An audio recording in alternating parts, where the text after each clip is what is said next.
last week. And so we're starting with chapter 12. Is that right? You know, your camera's gone off, Maharaj. Yeah. Is that better? Yeah. Okay, so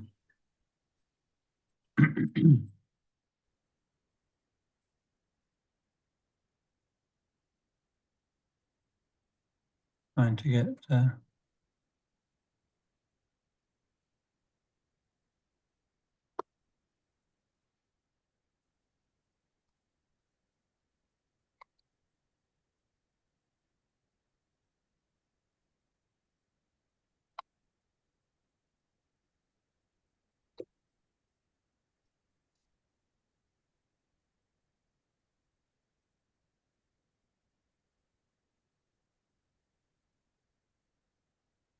okay, that's better. So we're starting chapter 12. So I'll start reading actually.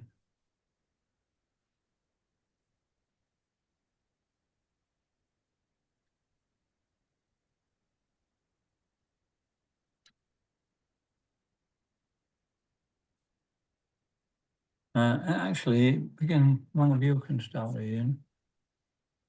Maybe Jai Krishna can read. Go on then. Right. The 12-1. Arjuna Vacha Evam Satata Yukta Ye Bhakte Stvam Parupasyate Ye Chapyakshram Avyaktam Tesham Ke Yoga Vitamam. Arjuna inquired, what are considered to be more perfect? Those who are always properly engaged in your devotional service, or those who worship the impersonal Brahman, the unmanifested?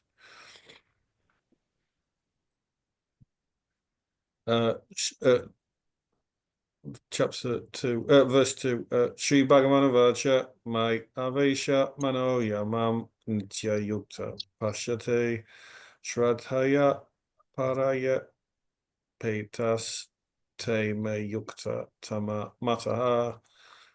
The Supreme Personality of Godhead said, those who fix their minds on my personal form and are always engaged in worshipping me with great and transcendental faith are considered by me to be most perfect.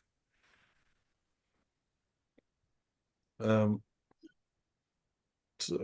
and 4.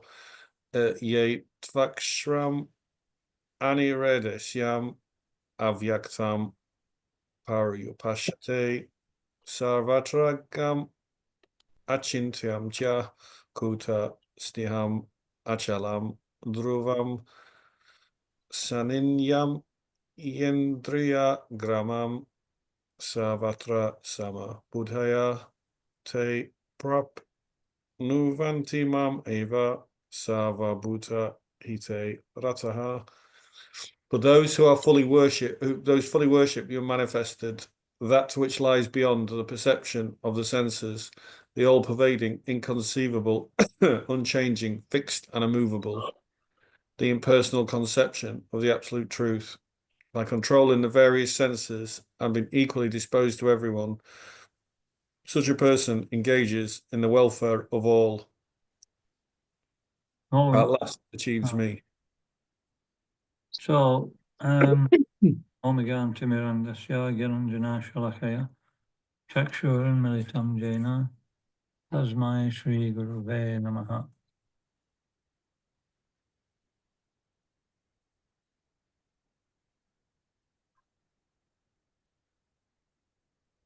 So in the previous chapter, it went up to 655, and it was talking about, the different universal form, the 400 form, and then the original 200 form, the form of Shama Sundar. And it says that form is the supreme form. So that destroys all arguments about who comes first, Vishnu or Krishna. You know, some people say that Krishna comes from her hair, which comes from Vishnu's body.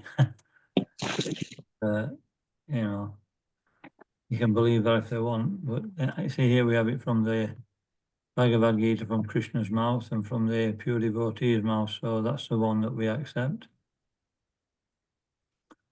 And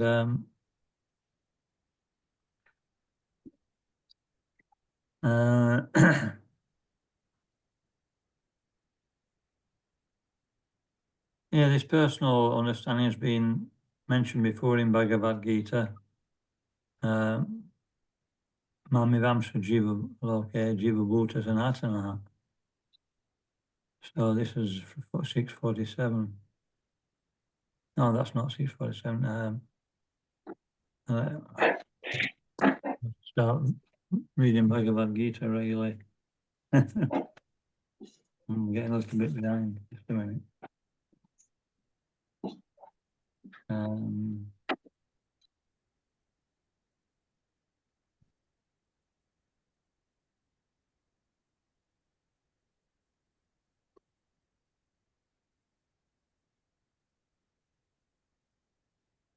Yoginamapi Sarvesham Makere Namtaratma Shradavan Bhajate Yomam Same Yuktatamo Mataha.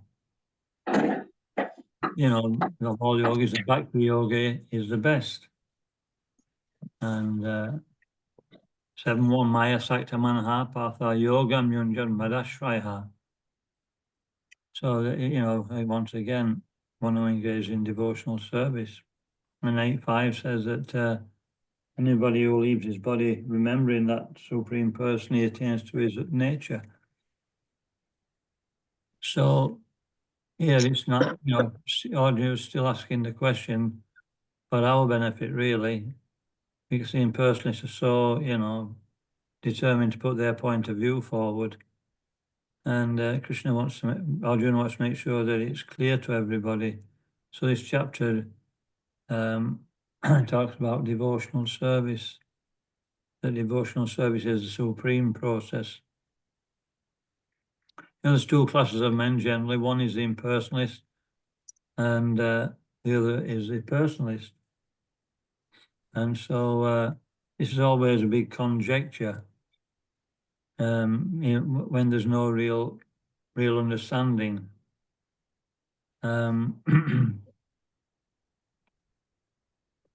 So, yeah, Krishna establishes the goal. And, you know, bhakti can be practiced at multiple levels. You know, we're all at a different level. And so what we see as bhakti, somebody else may not see as bhakti.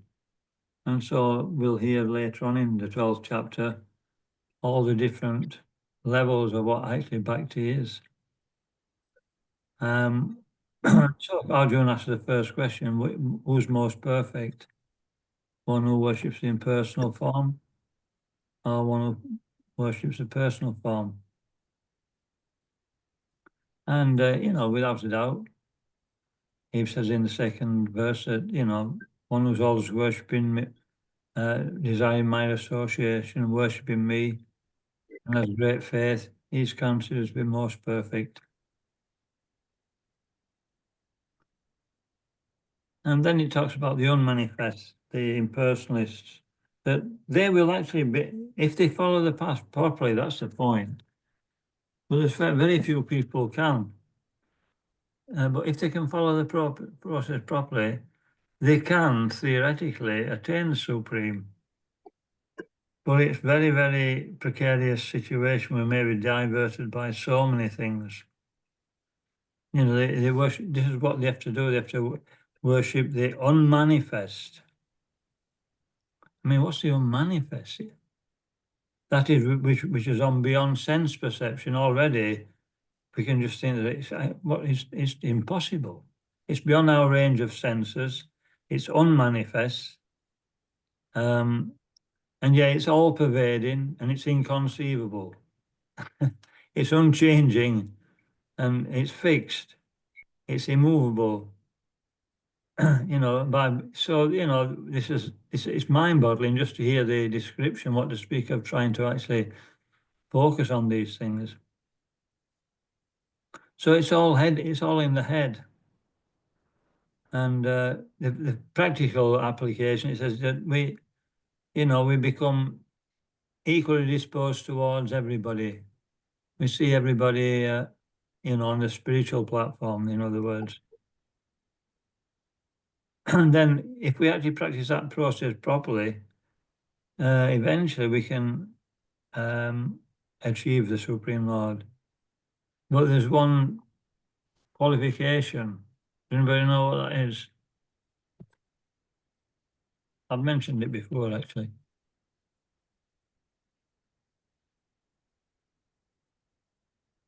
Don't all speak at once. It's that we meet a devotee, right? We can't just understand devotion. You can't understand anything without meeting a person who's practicing it, right? A brain surgeon, nobody would let you loose with a scalpel on somebody without you actually saw it actually in action, and you had personal guidance. You could read as many books as you want, but nobody in the right mind would let you do that. So it's the same with this, that we need that personal touch. We can theoretically understand things, but we can't understand devotional service unless we practice it. It's just not possible. It's something you have to actually experience. It's a theoretical thing, but it remains theoretical. It doesn't really mean anything until we practice it. And we have to practice it properly, that's the point. And when we practice it properly, then we get the results that, the Shastras are telling us. And then we feel confident. So we got up to 4, was it? Yeah? 5. Five. So 5. Five, yes. Okay. So, to make, what's this? Kleshwadikaraste avyakta sakta chetasam avyakt hi gatirdukan deva hadbir avapite. So, for one who's embodied, it's difficult to understand something which is not embodied. That's the point. And so, it's troublesome. I've just been talking about how troublesome it is. And it's troublesome physically as well and mentally. There's no joy in it really. It's just the joy of thinking that we're better than others and being freed from, the disturbances of material life to some degree. Like, impersonally still negate nearly almost everything except the very, very basics of life. He'll eat very frugally. He won't really talk to anybody unnecessarily. It's just like, it's into life, what I mean? You get it. Sometimes they say to you, get a life. Is that right? So we can say to the impersonalists, get a life. And that's why they can't maintain it. So it's just like, what's that verse? There's one verse in the Bhagavatam in the 10th canto at the beginning, 10.5, I think, 10.1.5, I think it is. Shreyas. Anyway, it talks about, it's like impersonal, it is beating the empty husk of a wheat, which means it's a complete waste of time. In the villages, they beat the husk, don't they? They beat it or they grind it so that it breaks the shell, and then you get the wheat, and that can be ground. So it's just like beating. It's actually useless endeavor.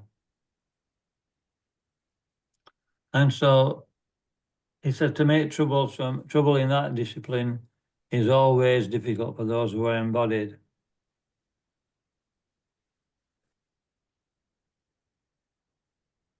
So these are the jnana yogis.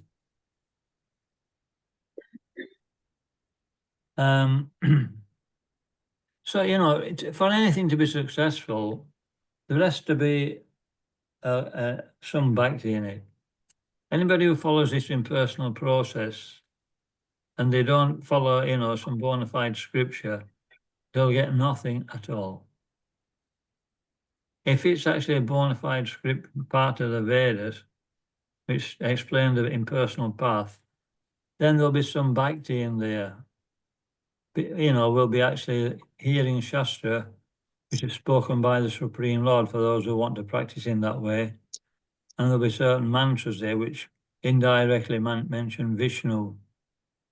And so because they're actually appreciating there's some connection with Krishna, then gradually they can come to understand Krishna. So that's really what we're looking for in our lives. Not to be unconscious, because even impersonalists, if they're a little bit conscious, they can make progress. So, you know, our real goal to make progress in devotional service is actually to become Krishna conscious, not just, you know, practicing but in an unconscious way. And then the effect is so different. In the 4th chapter, it talks about knowledge. And it says that, you know, we can practice so many processes to make some, you know, get some freedom from the material existence and get some result. He says, but the real result is when we get knowledge. It's better when the end is knowledge. What is that knowledge? Spiritual realization. First, we realize we're not the body. Then this is the impersonalists. They follow that path. Then we realize that, you know, by yoga, that there's a super soul. And then by the mercy of a pure or a devotee, we understand Bhagavan like that. So it's all different stages of realizing the absolute truth. And in Bhagavatam says that even if we're actually, you know, somebody like Kamsa or Shishupal, you know, they weren't favorable towards Krishna at all. You know, Shishupal used to blaspheme him every time he saw him. But he knew the limit, you know, he used to get up to 99 blasphemies and then stop. Because, you know, Krishna said, if he ever blasphemes me, you know, 100 times, then I'll kill him. Simple as that. But he got so fried, Shishupal got so upset, he went over the top. And but it says that in the 7th canto, Srimad Bhagavatam, I can't remember the Sanskrit, but it talks about, you know, those, you know, the demons are asking that Krishna's always favouring the demigods, he's partial. And then, so Maharaj Parishit starts to Shukadeva Goswami starts to defeat that argument. And he said, look at Shishupal. He gives a talk between Maharaj Yudhisthira and Narada Muni. And Narada Muni, you know, when Maharaj Yudhisthira saw Shishupal, when he had his head cut off, his soul merged into the body of Krishna. He said, look at that rascal. He did nothing but blaspheme Krishna. He's got liberation. How did that happen? And so Narada Muni says, you know, he was actually calling the name of Krishna regularly, and Krishna always takes the best part. And so, you know, he got a result which nobody could ever expect to get. Of course, we know the deeper meaning that Shishupal was actually one of the Ijai and Vijay. And so he didn't just get liberation, he went back to his situation in Vaikuntha. So that's the thing, is that, you know, it's always, even if we don't understand anything, if we can just connect with Krishna, then that's enough. I was listening to one tape by Prabhupada. He says, it don't matter if you don't understand any philosophy. He was dismissing it. He says, just love Krishna, that's all. So we can just read Krishna book. And if we're not envious, you know, we can just appreciate, you know, what a wonderful personality Krishna is, then we make progress. Because at the end of the day, everything is meant to bring us to that point anyway, that we actually appreciate Krishna, and that's Krishna's mercy when we can appreciate him. It's showing that we're doing things right, and the results coming. Okay, any questions on that?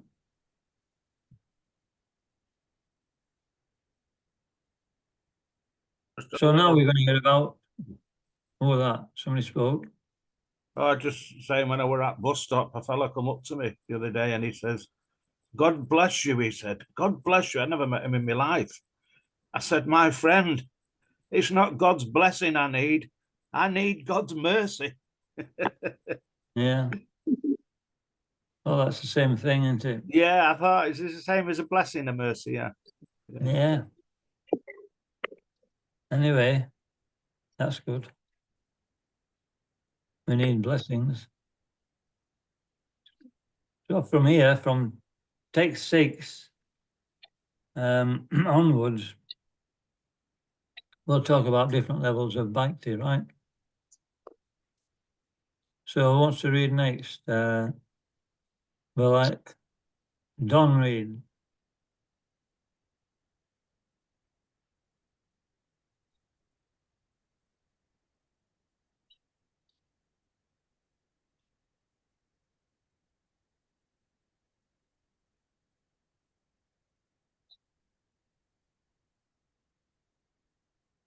You're unmute as well.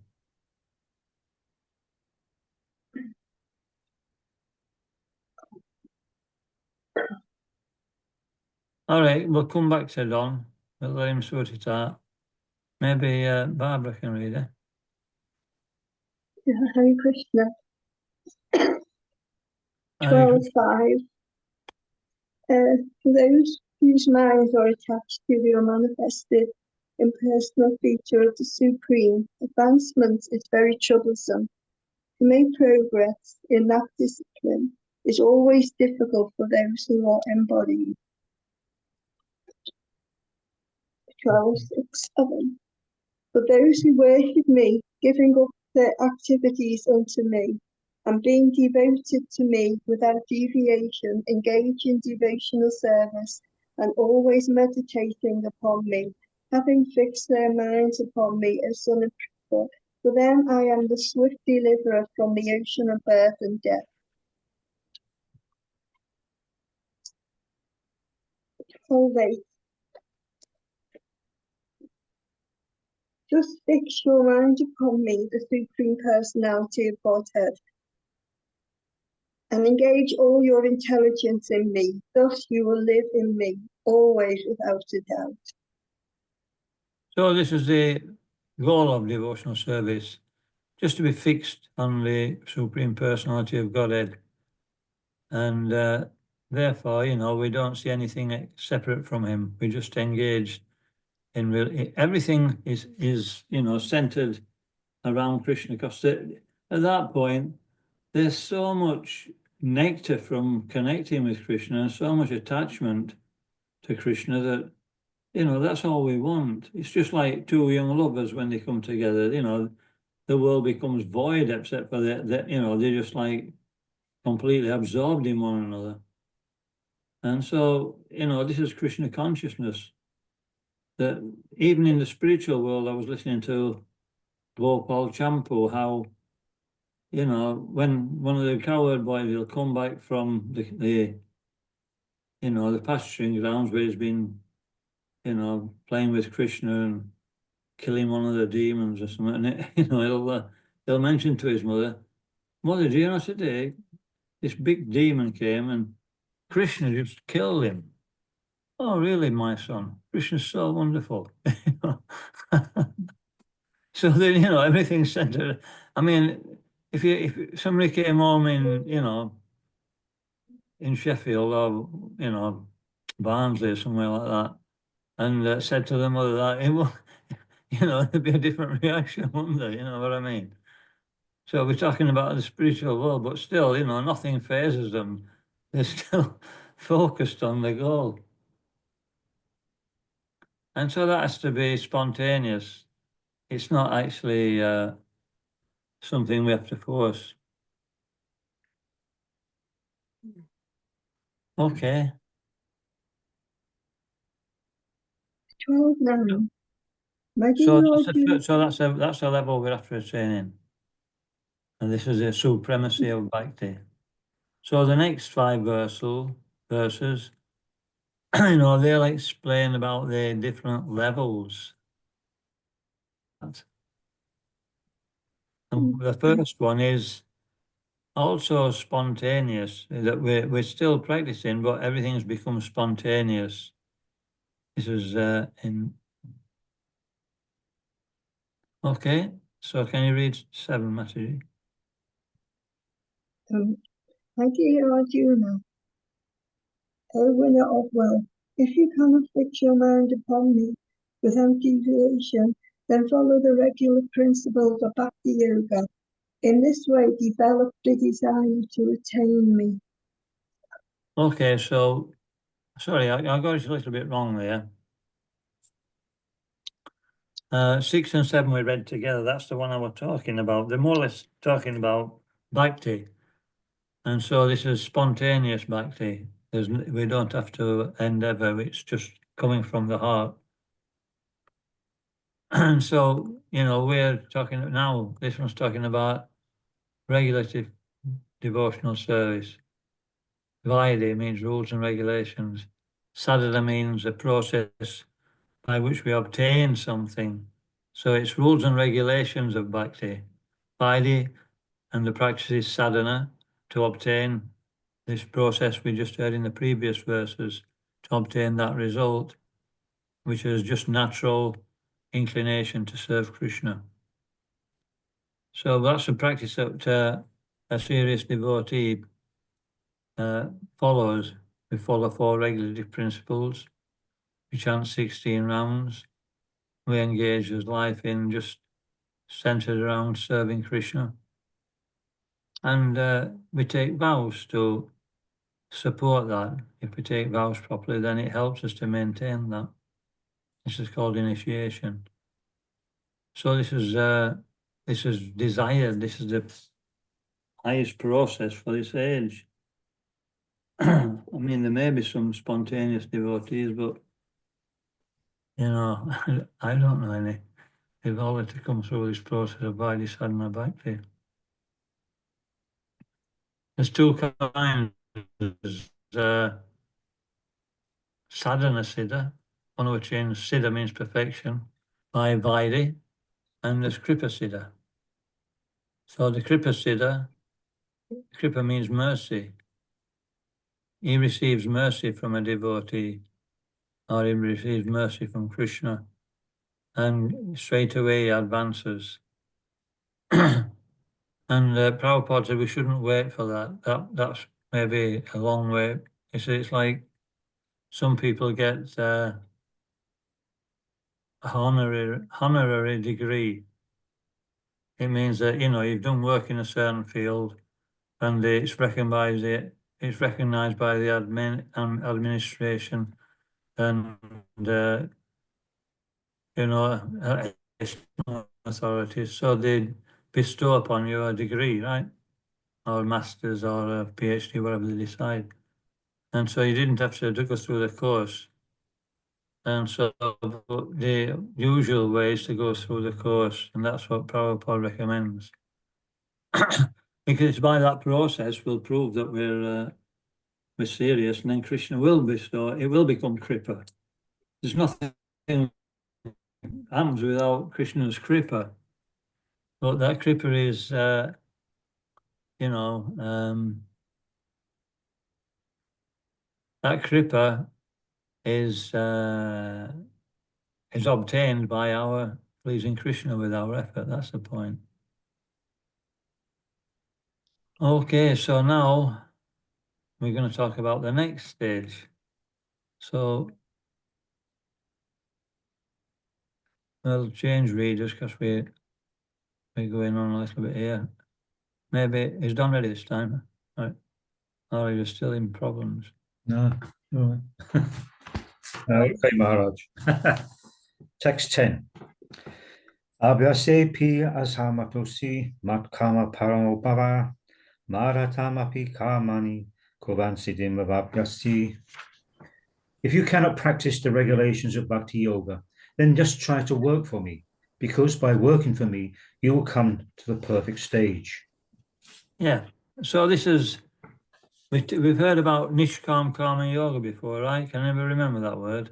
Hmm. Can anybody explain what it means? No. That means basically that you are not attached to your fruits of your actions. It means that, yeah, we want to perform our work that we want to do, but we don't want to give the results to Krishna. Hmm. So there is some conditions, we'll do what we want. And so in this way, this in verse 10, they can't necessarily follow the 4 regulative principles or work full time for Krishna or for some reason, but they want to actually surrender results to Krishna. So this type of person would, give donations, come and do some service at the temple, and generally assist the devotees who are, fully engaged in devotional service. And by that token, then they also advance. So this will be a lot of people actually in this movement. Not a lot will necessarily take to a full-time devotional service. Hmm. It could be, but we've seen that it's not really the way things are going. Even in the Indian community, there's a lot comes to the temple, but they just want to hang this, they're attached. They want the material life. They're not going to give that up, but they'll give donations and they'll support in other ways. And then they can get back with their own life. It's not like full time like that. So that's another category. Okay, we can go on to the next one right now. Ate dadapi akshatusi katuma yogam ashitaha savakama falatyagam tatakuru yatadmavan.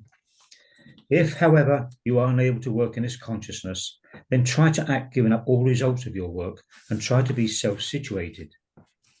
12. So what does that mean, self-situated? So it means that, Prabhupada explains in the purport that we may not even be able to do what we did in the last verse, where we surrender results directly to the movement. And it may be that due to political or religious or social situation, it's very difficult. So we're asked to perform things, activities, and give the result to some good cause.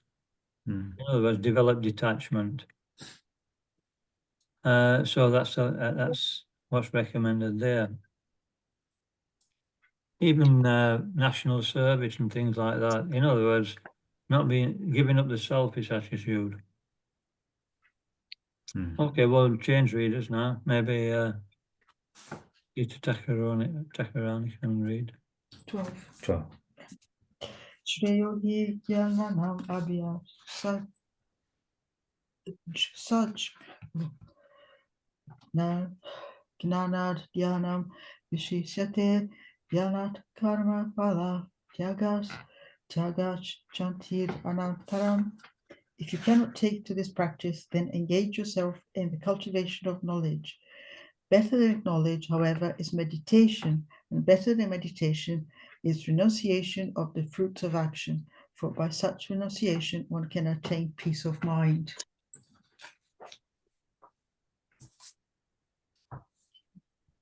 Searching 14. Advista. Okay, so stop there. Yes, please. Stop there. It's breaking up a little bit. So what if we can't practice that? So we're talking about somebody in the last verse that, you know, can't practice devotional service, but they can act in such a way as they become detached. Mm. And so now it's talking about, you know, to develop knowledge. If we don't know what devotional service is, in other words, if we're in a person who doesn't understand what the process is and can't advance towards it, then he needs to develop knowledge, you know, which it may be impersonal in the beginning, then eventually personal knowledge of the absolute truth. And then, then when he understands what the goal of life is, then he can start to focus on it by meditation, by chanting. And then, you know, by meditation, by performing the process of devotional service, mantra meditation, everybody can appreciate that our material attachments don't start to lose their strength. We start becoming freed from them. So then renunciation develops. And we become free from, you know, the enjoying spirit to some degree. And then we find that when we actually renounce the attachment to things, the mind becomes peaceful. We become satisfied. So that's something for everybody. You know, one who's spontaneously attracted, one who's serious and wants to come to that point very quickly by practicing Vaidhi sadhana bhakti. One who still too attached, but, you know, performs well at work in Krishna consciousness to some degree and gives donation and supports the movement, or supports the devotees who are full-time in their preaching and that. If we can't do that, then, you know, we understand what the goal is, but we're just not too far away to actually do anything, you know, we're too encumbered by so many situations. So we renounce, act in a renounced way, remain in a healthy situation, don't become too attached. And then at some point we may be able to actually engage in devotional service. And if we haven't a clue what devotional service is, Five's saying that, you know, then that person can develop knowledge. And by knowledge, you can gradually understand what the process is and then engage in it. Yeah. Carry Any on. question? Any 13, question? 13, 14. Fine. Okay, we'll change readers because read one more then. Sorry. Adveshta sarva bhutanam maitra karuna eva cha nirmano nirahankaraha samadukha sukha kshami santushta sattatam yogi yatatma dridaktish kshayaha mayar pitamano bhutir yomad bhaktaha sami priyaha. One who is not envious, but who is a kind friend to all living entities, who does not think himself a proprietor, who is free from false ego and equal both in happiness and distress, who is always satisfied and engaged in devotional service with determination, and whose mind and intelligence are in agreement with me, he is very dear to me. Okay, thank you very much. So this is another section now. Mm. This is the qualities of somebody, you know, who's very dear to Krishna, one who's actually engaging in the process of devotional service. Just a minute. So we'll find that these qualities are actually repeated, you know, several times, same qualities.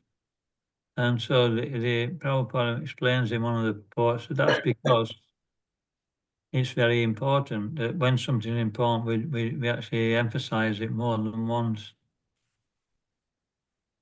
And if we see these qualities, they're repeated again and again throughout the Bhagavadgita. At the end of the 11th chapter, it was talking about, you know, Mat Karma Krit Mat Paramo, one who works for me, one who makes me the supreme goal of life, who is equal to everybody, always engaged in devotional service. Same thing. It's a very simple process. We just have to keep pushing for that. Simple for the simple, they say. Prabhupada in 270, I think it is, in Bhagavadgita, he talks about, it's the last verse of the second chapter. He talks about one can attain Krishna in a moment, or it might be not after millions of births. And I think I mentioned this earlier. And in the next sentence, he says, it's just a matter of accepting the fact. Can you remember this? Can you hear me? Yeah. Okay, because everybody seemed to go very still. I thought I was frozen. We lost you for a second. What did you hear about this process? These qualities are repeated over and over again. Yeah. And even in, even in the end of this 11th chapter. Mm. And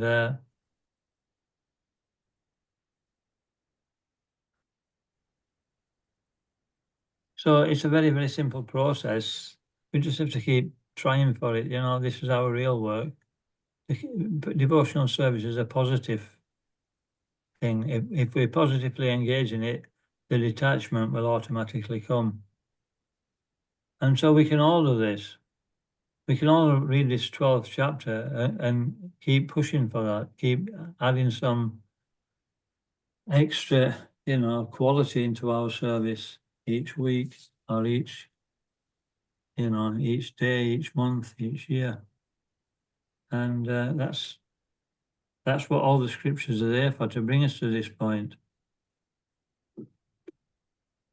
I was going to say something else, but because we were interrupted, I forgot what it was. Anyway, I said, oh yeah, that was the point. It's just a matter of accepting the fact. Remember that? Does anybody remember that? Yeah. Yeah. Okay. So it says, and what was the question? Anybody remember the question? I remember I was over in the audience at Bhaktivedanta Manor, and Dayananda Maharaj were giving class, and he said, now, and he started talking, and he asked a question, and he looked round, and there was pin drop silence, and so he just forgot about it and carried on. He asked another question, he looked round, and there was pin drop silence again. And then he did it a third time, same result. And then fourth time, he asked another question, and all of a sudden his hand went up. It was like as if he'd been rusted in for the hand went up. He said, yes. And he gave like a 4 or 5 word answer. And then, so Dana Maharaj looked around at everybody, says, can anybody remember what he just said? And there was pin drop silence. Nobody. And I forgot what we were talking about. Yeah, the question was, we can attain divine life in a moment, or maybe not after many, many births, right? Yeah. It's just a matter of accepting the fact. And I was thinking, what fact? And then I read, I never thought, it went on for a long time, this. I thought, what fact?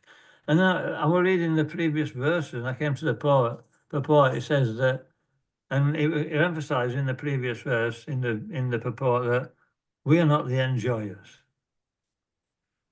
We're servants. That's the fact he was talking about. And that's all we have to do. We have to become a servant and just serve Krishna and Krishna's devotees. And we can do that every single day, isn't it?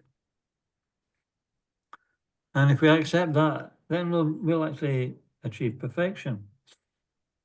Very, very simple. So we'll conclude this. Anyway, we'll go through these verses. Now, maybe we've got 3 readers. Mayapur, Chandradaya can read a couple, then Barbara can read a couple. Or Barbara's read, aren't you? Have you? Yeah. Don't mind reading again then. And then if Mayapur reads 3 verses, and we got Jack and Anthony. Read 2 verses each anyway. Jack, Anthony, and Mayapur. Starting with Mayapur. Shall I start, Maharaj? Yeah. All right. So it's verse 15. Yasmano no dvijate loko lokan no dvijate chayaha. Harsha marsha bayodvegair muktoyaksa chame priyaha. He, by whom no one is put into difficulty and who is not disturbed by anyone, who is equipoised in happiness and distress, fear and anxiety, is very dear to me.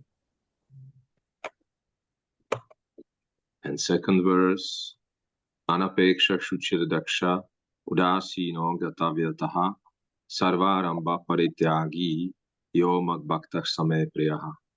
My devotee who is not dependent on the ordinary course of activities, who is pure, expert, without cares, free from all pains, and not striving for some result, is very dear to me.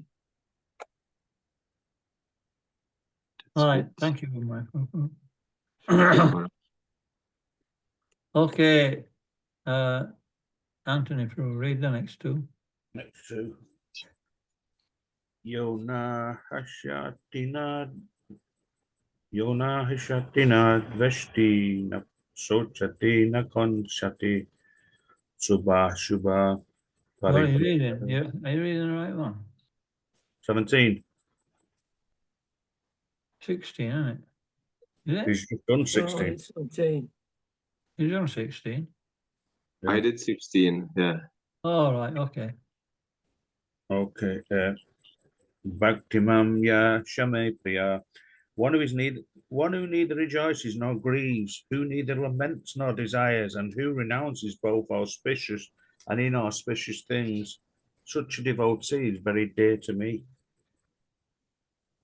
Text 18:19.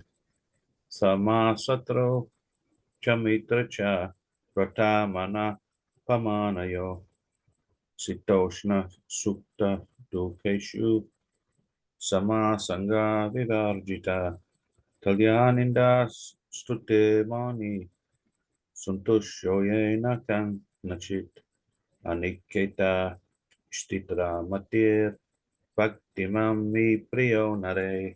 One who is equal to friends and enemies. One who is equiposed in honor and dishonor, heat and cold, happiness and distress, fame and infamy, is always free from contaminating association, always silent and satisfied with anything, who doesn't care for any residence, who is fixed in knowledge, and who is engaged in devotional service. Such a person is very dear to me. Okay, thank you. So all these qualities are possible when we actually we have a taste just for serving Krishna. That's the point. It's impossible not to be somewhat attached or not completely free from those qualities unless we have that attachment to Krishna. Okay, Jack Prabhu. Those who follow this imperishable path of devotional service and who completely engage themselves with faith, making me the supreme goal, are very, very dear to me. And thus ends the 12th chapter. Okay, so we're finished. So we started with question, which is the best impersonal process, personal process. And emphatically, Krishna says the personal process. Very difficult to practice the impersonal process. And this is a result of the personal process. It explains what bhakti is, how one operates on that level. If we were not on that level, how to get to that level by the sadhana bhakti. How, if we're not on that level, how to serve Krishna and keep some attachment. If we're not on that level, how to become detached, understanding the goal to Krishna but unable to do anything practical. If we don't know what the goal is, develop knowledge and become Krishna conscious that way. And what is the qualities of one who actually achieves the goal? We've had the symptoms of how he acts, now the qualities which are given in these last 5 or 6 verses. Any questions on that? I would have a question, Maharaj. If I can What? ask, please. Oh, Yeah. You in this chapter is described like different alternatives to full surrender. And can you please explain a little bit more difference between Nishkama Karma Yoga and Sakama Karma Yoga? Yeah, Nishkam Karma Yoga means we're attached to a particular way of service. But we're detached from the results. We'll go live in the temple or go to the temple and we'll do our work. We don't want anything. We just want to actually donate our results for our activities to Krishna. Sakam means that, I'm attached to both, but, I'll give some result to Krishna. So it's attached to doing a particular service, is attached to the result, but it surrenders something. So that's the difference. So the first one is not attached to particular service, basically. He's attached to a particular type of service, but not to the result. Ah, I see. And the Sakam Karma Yoga is attached to both, but he will actually give some of it to Krishna if squeezed. All right. He knows that, go on then, because he'll get some result from doing that. And the Karma Kandi is not the Karma Kandi, he just wants to enjoy, he's not going to give anything to anybody, but he'll at least follow Shastra. Shastra tells him to do that if he wants to enjoy, so in that way he's serving Krishna. So Karma Kandis are different category, beyond Sakama and Nishkama. Yeah. Karma Kanda means, I know what I want to enjoy, and I know the way to do it is to follow Shastra, so he'll follow rules and regulations, and he'll keep the results for himself. So it's pure karma. A little bit more intelligent. Yeah. They realize if he just keeps keeping the results for himself, it's not good. He'll give a bit to Krishna, he'll keep his hand in, and then he'll make progress. So it's a bit more spiritual understanding. Nishkam's still attached to performing a particular type of work, but, he'll surrender the results to Krishna. And then Kevala Bhakti means that he'll do what Krishna wants him to do and surrender it to Krishna. Yeah, right, thank you. Okay. Okay, everybody. If everybody's exhausted with this subject matter, everybody's fully understood it, we can move on to the 13th chapter. This is a new section. Just one small question, Maharaj. I always think, how can you treat your enemy as you treat your friend? I mean, if someone come up to you and, just for example, say somebody stabbed you about 6 times, and you survive, just say you survive, how could you treat that fella the same as you could treat somebody who, the same as your mother, Well, we think that it's my karma. Ah, that's the secret. Right. I'm with you. I didn't realize that until you mentioned that. Yeah. We don't. It's not a very easy thing to do, obviously, but that's that's what I mean. That's very, very difficult thing to do, that, isn't it?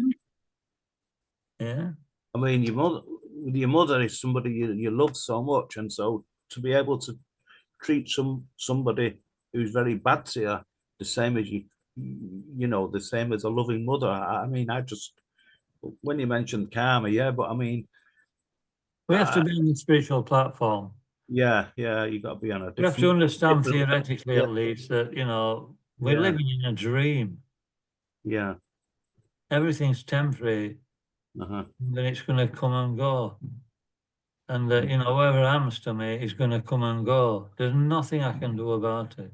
Yeah. All I can do is learn how to serve Krishna. I understand that part, but I don't understand how I can treat somebody that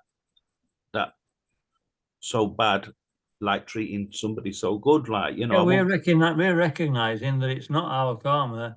He's the cause of our problem, but he's just the instrument to get our karma. It's nothing to do with him. Prove something we might have done in a past life. You mean?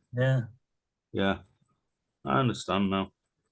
If the postman comes to your door and gives you a bad letter, you don't start chasing him down the street here for bringing a bad letter. It's not the postman's fault, no, but I mean, someone whacked me on the head once with an hammer. I ended up in hospital. So, I mean, I'm speaking from experience. Yeah. How can I treat that fella the same as I can treat someone else? I mean, I'd be the first one to pull trigger in a fighting gallery if it were, lined up sort of thing. Keep away from him. Yeah, someone we didn't know. Someone I didn't know. But what I'm saying is, it's very difficult to forgive Anyway, people. I've got to go. I've got another class now. Yeah. Fast. So we'll see you all next week. Yeah, thank you Thank you very much. Thank you. Maharaj. Hare Krishna. Thank you. Hare Hare Krishna. Krishna. Krishna. Bye, everyone.